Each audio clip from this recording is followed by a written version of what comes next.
Hello everyone, my name is Sierra Burris and I'm going to tell you about my personal brand. I would say that my personal brand was not given to me. God chose this brand for me. I had no idea that it was coming. It started when I was just in the 10th grade. I was running track in the middle of September. I was freezing cold in the middle of September. I'm from South Carolina, by the way. So I was outside in a hoodie in the middle of September. Sierra, like, what's going on with you? That's how everyone was like, you got on a hoodie in the middle of September. I know you hot. And I'm just like, nope.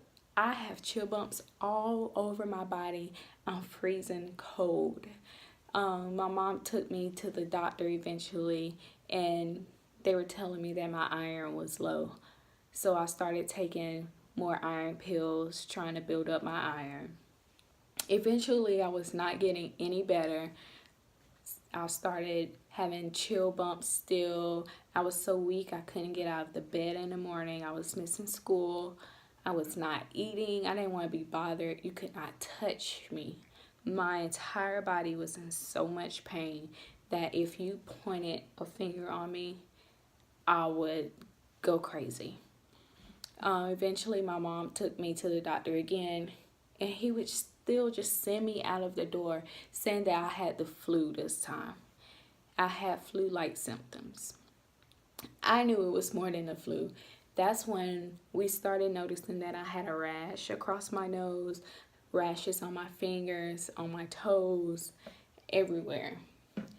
And my doctor just seemed like he couldn't figure it out. He was pulling out books, trying to figure out how to diagnose what was going on with me. Eventually, he ended up sending me to Charleston, South Carolina.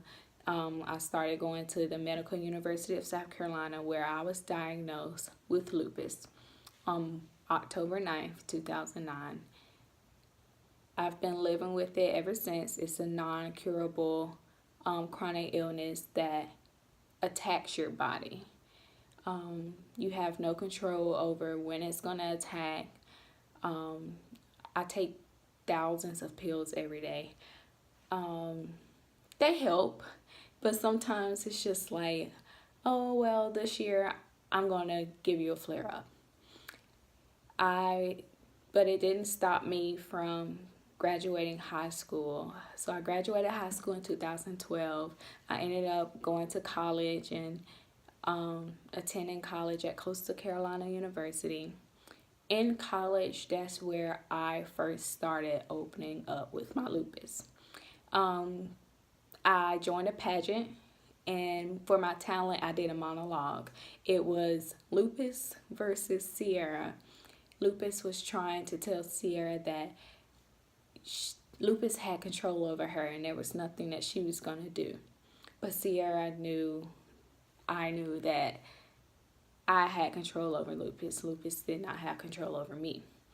So eventually, in 2015 is where I had my major flare-up in college. I woke up one morning and I could not walk. My knees had locked up on me. Luckily, my roommates were there and they carried me down the steps. I had to call my mother to drive to the hospital. She was 3 hours away. That's where I had my most flare-up, my first strong flare-up. This past year is when I had another flare-up. It's probably my second major flare-up, and I had to take chemotherapy for my kidneys. So I just live my life as I don't let my lupus control me. You will never hear me complain. There's been plenty of people that tells me that I'm the strongest person they know. You can't look at me. You can't tell that I have lupus unless I tell you that I have lupus. And that's my life motto. I live by, I have lupus. Lupus does not have me. That's my personal brand, and I'm so happy I can open up and share it with you guys. It makes me feel so wonderful that I could do that. Thank you for listening, and I can't wait to meet you guys.